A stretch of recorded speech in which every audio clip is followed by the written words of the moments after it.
A grande dificuldade é que muitos partidos estão compostos por pessoas que não têm identidade ideológica com o seu partido, seja ele qual for.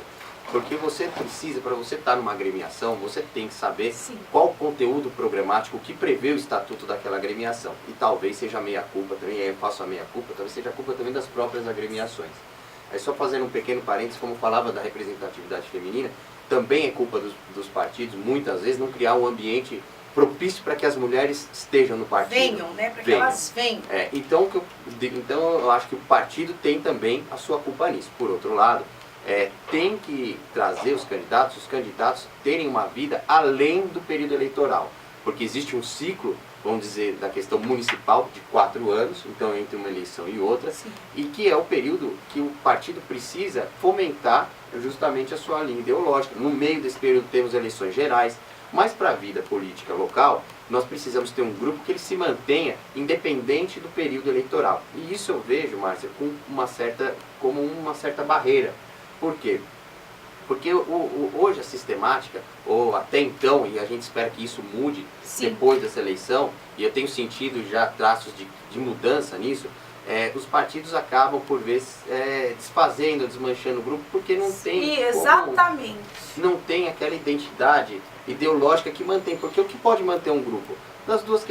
De duas formas eu vejo. Ou pode ser uma questão ali fisiológica, da qual nós não queremos e não concordamos e achamos que é danosa, ou pode ser do ponto de vista ideológico. Então nós precisamos trabalhar esse ponto de vista ideológico para manter a ligação entre essas pessoas, mesmo fora do período eleitoral. E aí vem uma coisa que eu também considero como um efeito colateral, muitas vezes acontece, que é por vezes você acaba tendo partidos que trazem bons candidatos, que são boas pessoas, boas mães, bons irmãos, bons pais, enfim, tem sua vida social como muitas pessoas, mas no período pós-eleição, por não ter criado essa identidade, pelo candidato não sentir parte de determinado grupo, ele acaba tocando a sua vida independente desse grupo. E começa a mudar de partido também por isso, né? E começa a mudar de partido por isso. Então eu vejo que hoje, você me perguntando uma grande dificuldade, é a falta, ou melhor, é a necessidade que gera a falta de uma identidade ideológica, porque essa identidade ideológica é o fio condutor da manutenção das pessoas dentro do partido. Agora, por outro lado, essa questão tem sido colocado mais à tona. O PRTB é um partido que completa, nessa semana, sexta-feira, 25 anos de existência.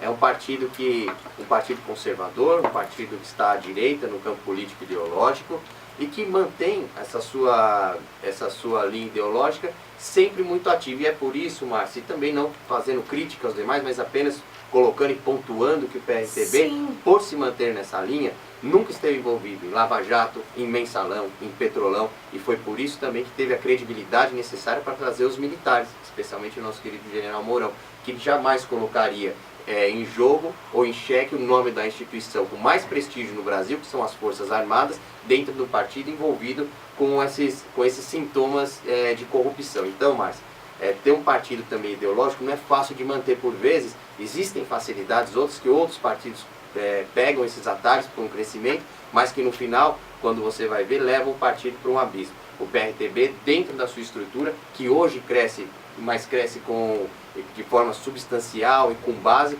cresce porque nunca teve envolvido em nenhum tipo de corrupção. De escândalo. Então, e tal. por mais que seja a questão ideológica, seja um ponto que hoje de dificuldade, mas no fundo e de fato é o que vai manter os partidos que querem prosseguir daqui para frente, porque a política mudou.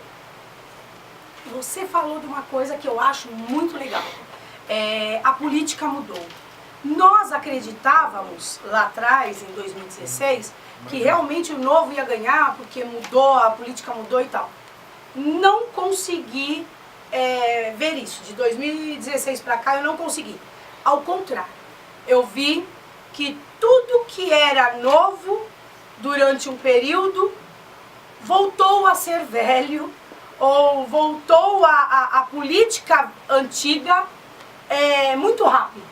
Então, você acredita que dá para fazer política nova de verdade? Porque realmente o Brasil necessita, o município nosso necessita.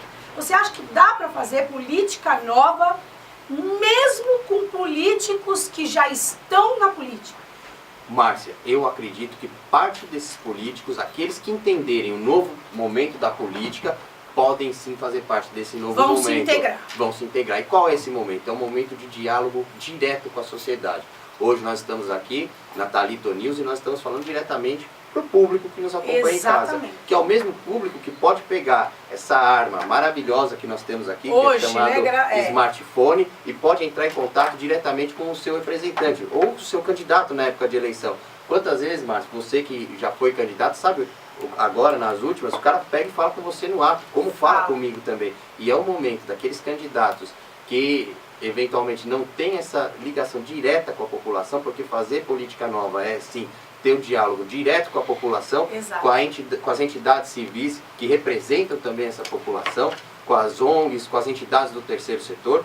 Ele tem que entender esse novo momento, entender que essa ferramenta ela é fantástica e ela é o que de fato vai mover não só a política, mas as relações entre cidadão e poder público daqui para frente. Se ele entender isso, ele pode fazer parte, claro, desde que também tenha um passado ilibado, porque isso também, da mesma forma, esse smartphone, da mesma forma que ele propicia essa interação, ele também vai trazer à tona todas as situações. Então, aqueles candidatos, eventualmente, que tenham um passado que...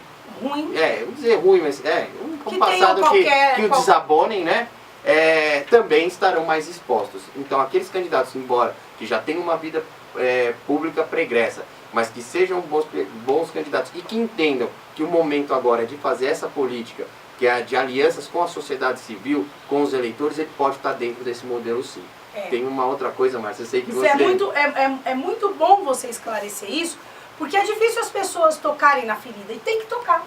Tem que tocar, né? Márcia, eu acho que uma das grandes falhas que existem hoje, e aí não generalizando, mas que a gente percebe, sim, é a falta de posicionamento, é a falta de não colocar o dedo na ferida, ou de colocar o dedo na ferida só por colocar o dedo na ferida para trazer a dor, mas sem trazer a proposta de solução. E eu acho que esse momento ele está ficando para trás. Eu acredito que aqueles que querem ser candidatos, de fato, eles precisam sim enxergar de forma clara aonde está o problema e trazer proposta de solução. E proposta de solução discutida com a sociedade.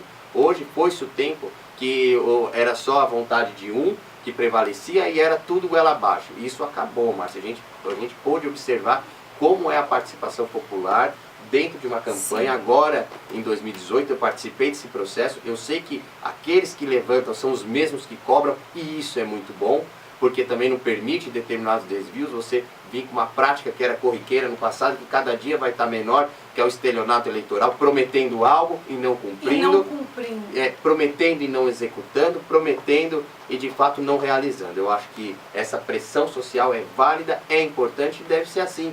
Porque aquele que se coloca, Márcia, como querendo ser um representante público, ele tem que sim vir à frente e explicar se porventura algum dos pontos que ele colocou, que ele trabalhou e que ele prometeu, não por algum motivo não é possível, venha então à frente e fale, olha, sociedade, não foi possível por isso, me ajudem, vamos trabalhar, preciso de vocês, conto com vocês.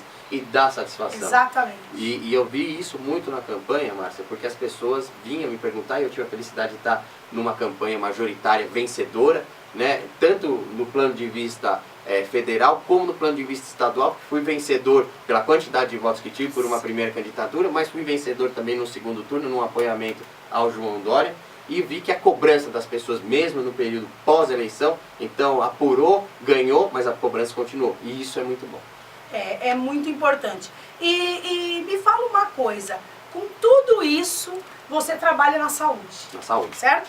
E hoje, nós sabemos que estamos enfrentando aí uma situação que é o caos, né? É o caos. Inclusive, tem uma pergunta aqui da Silvia Helena. Eu vou fazer a pergunta da Silvia Helena. Ela diz o seguinte, ela fez a pergunta pelo Face, né? E ela diz o seguinte, como que você enxerga? Ela fala o seguinte, nós temos algumas questões pontuais na cidade e que você deve conhecer. Uma delas é o novo aterro sanitário, que inclusive, já vou aproveitar e vou dizer para vocês que estão nos ouvindo, que dia 20 teremos audiência pública na Câmara dos Vereadores, aqui em Guarulhos, às 17 horas, para falar sobre esse novo aterro, né? Que foi aquela audiência do dia 30/8 que foi cancelada, e agora remarcaram para o dia 20 de dezembro. E aí ela disse o seguinte: nós temos aqui questões pontuais, uma é a do aterro, e que a empresa Veolia está querendo trazer, né, vai trazer, se for aprovado, mais lixos de mais de 8 cidades para dentro da nossa cidade, né, para guardar esses lixos aqui. E também com relação à saúde, que está pautada em falta de medicamento, desde do mais simples até o alto custo, a superlotação, a falta de leitos, exames simples como de sangue e de urina, com previsão de agendar para abril, isso é um absurdo, né? E o atraso dos salários. O atraso dos salários dos trabalhadores da saúde. Então, como que você enxerga tudo isso? Faltou planejamento? Ou o que acontece? Márcia, primeiro, aqui ainda nessa sessão Maguila, que eu sempre mando os abraços porque vejo, e a gente também tem que ser descontraído e leve. Sim. Mandar um abraço para a Silvia. A Silvia talvez não se lembre, mas nós moramos no mesmo edifício por muitos anos, no edifício Mediterrâneo. Mãe da Juliana e da Fernanda. Então, Silvia, um beijão. A questão do aterro é aquela questão que eu vinha comentando com você, que eu já comentei em passando, que é a questão de ouvir a sociedade, de ouvir o clamor social, de ouvir o clamor popular. É claro que a administração tem sim as suas responsabilidades e ela tem sim que ouvir a população, e disso ela tem que emitir um ato administrativo para que ele seja legal. Nós que somos advogados sabemos. Sim. Então, Márcia, eu vejo que falta nesse momento ouvir mais a sociedade de Guarulhos. Tivemos audiência, sei porque também vivo essencialmente os problemas da cidade, vi quando você foi lá também, lamentavelmente... Inclusive foi na última audiência. Foi na última audiência, vi que lamentavelmente você até tomou um esbarrão lá, e que foi muito triste. Mas eu vejo que é necessário que a sociedade participe das discussões para trazer legitimidade aos atos. Pessoalmente, eu acredito que trabalharmos numa PPP, numa parceria público-privada, para trazer uma usina de tratamento dos resíduos para Guarulhos seria muito mais viável, inclusive gerando receita, na medida que esse tratamento dali vai sair gases que podem ser gases combustível.